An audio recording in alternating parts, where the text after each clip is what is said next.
ప్రస్తుతానికి మనం ఇంటర్నెట్‌లో క్రికెట్ ఫ్యాన్స్ అందరూ ఓపెన్ చేసి చూస్తే మనకు కనిపించేది విరాట్ కోహ్లీ రిటైర్మెంట్ తీసుకున్నాడనే వీడియోస్.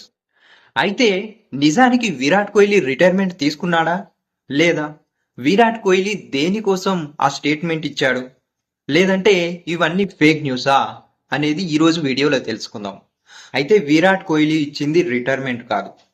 ఆ టీంలో ఉన్న బ్రాండ్‌కి కమర్షియల్ బ్రాండ్స్ ఉంటాయి గదా! టీమ్‌కి సంబంధించిన బ్రాండ్స్‌కి తను కాంట్రాక్ట్ సైన్ చేయలేదు. అంటే ప్రస్తుతానికి ఆర్‌సీబీ టీమ్‌కి సంబంధించిన బ్రాండ్స్ ఏవైతే ఉన్నాయో అవి చేంజ్ అవ్వబోతున్నాయి కావచ్చు అని ఒక టాక్. అది కూడా కన్ఫర్మ్ లేదు.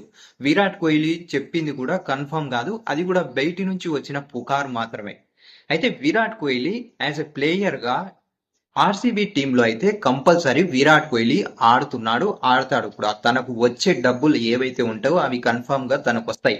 20 కోట్ల 25 కోట్ల ఎన్ని రాసి ఉంటే ఆ కాంట్రాక్ట్ లో అన్ని డబ్బులు వస్తాయి. విరాట్ కోహ్లీ ఐపీఎల్ ఆడతాడు.